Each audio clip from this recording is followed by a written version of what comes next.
And now, it's time for another Dice Tower review with Tom Vasel. Hey folks, I'm Tom Vasel, and today we're taking a look at Detective Club.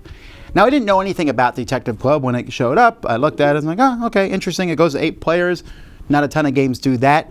And I assumed from the title of the game that it was about deduction or logic, and kind of, sort of it is, but it is essentially you are trying to figure out who someone guilty is. This is a party game along the lines of very popular party games like Dixit and games like that, where someone doesn't know something and everyone else does, kind of like Spyfall. I'm compared to other party games. You never have seen any of those, maybe. Watch how it plays.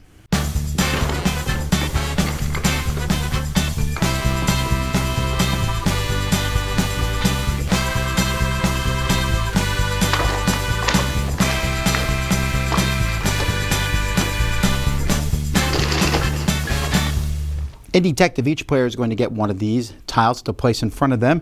They're also going to get a magnifying glass of their color, and then they're going to get a hand of cards that are made up of weird, funky artwork. As you can see here, all sorts of strange pictures. You know, look, there's an elephant making smoke coming in here with this lady who is smoking, I think, but there's playing cards falling off the table, and all the pictures in here look like that.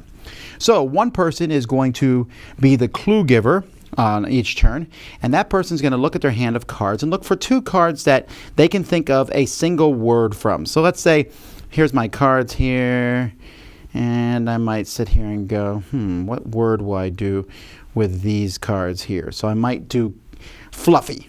That might be my word, fluffy. So my first card that I play is this. I don't tell anyone the word. I just show everyone what the card is.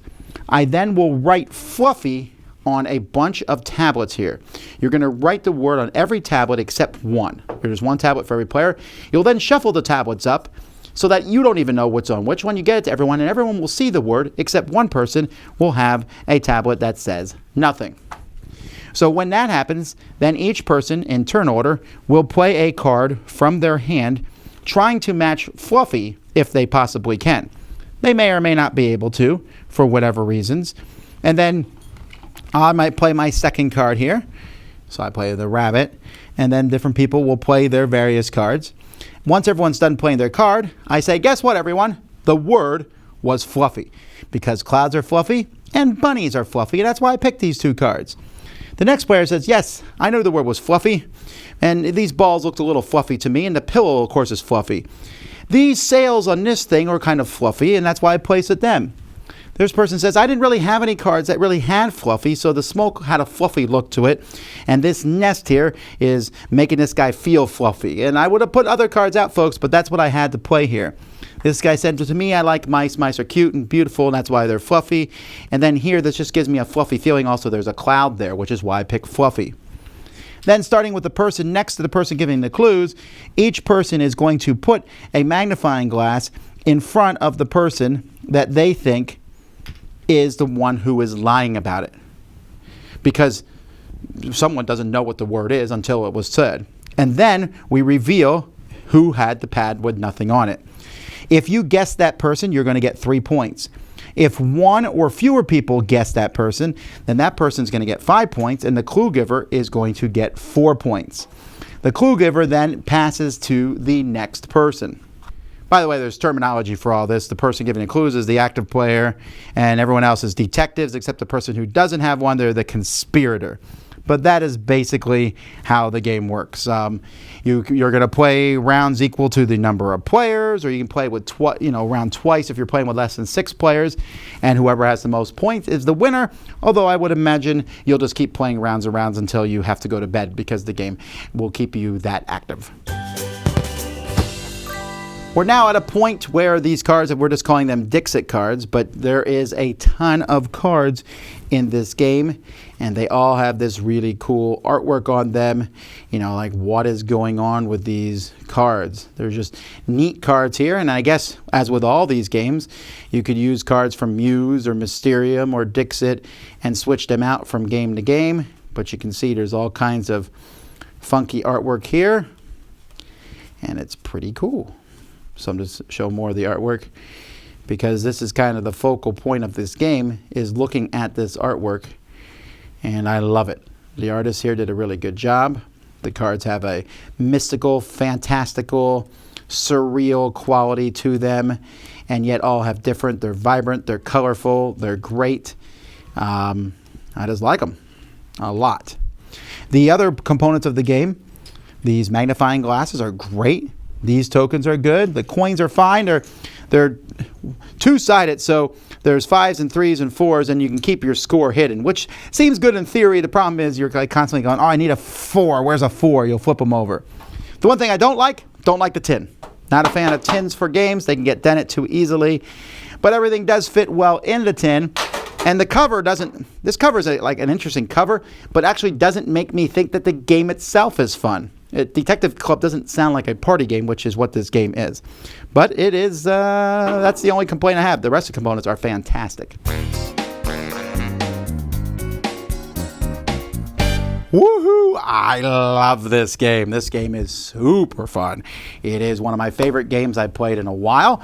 Here's the thing. This game's going to be compared a lot to Dixit, mostly because of the artwork and also because of the clue giving. They're fairly different games, and I gladly keep both in my collection. But I think this is better than Dixit for me. This might change. I like games like Spyfall and games where one person doesn't know something, and this game really does well in that. Now, in this game, one person's going to have to lie a bit. And some people say, oh, I have a hard time with that lying part. But it's not so hard for two reasons. One, because sometimes the word that's put out there, and I'm sitting there going, I know what the word is. The word's fluffy. I don't have any cards that are fluffy at all. Well, I'm going to play this and stretch these clues, the word fluffy, out to make it work. People are going to think I'm the liar. So you might say I'm bad at lying, and I've played with people who said they're bad at lying, and they did okay because sometimes the person telling the truth just looked like a horrible liar because of the cards they had to play. And once you hear what the clue is, you're sitting there going, how can I make that clue fit in there? And you can make, I see some of the most plausible things that people have said. One time, I think the word was water, and one of the cards had a woman with her back to the thing, and the person said, well, she's holding a glass of water. You just can't see it. And sometimes some people would say things with they're like, and this is why I picked this card. I was like, oh, that is a good reason. That never even occurred to me. That's a good card for that. And they were just totally making it up. And so for people who like to do that, they're going to love this game. But even, again, I have to say, if you say, that's not really me, you still might like this game because it's not that hard. The hardest thing for it to happen is if you are the conspirator and you are sitting directly to the left of the person, the active player, because then you're the first person after they are. But as they're describing, your mind is working quickly. Oh, the word is nerd. Okay, well, wow, I can make these cards sound like nerds. And then you just have to be as plausible as you can be. Really fun. And like most of these games, the points don't matter. I mean, you keep score, but it's not that big of a deal.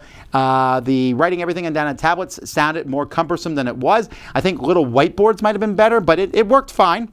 And it's just hilarious, and you'll just keep playing. You'll just keep going around and around and around because it's that much fun. I really love this game. Detective Club, definitely one to check out. Dice Tower Judgment, excellent!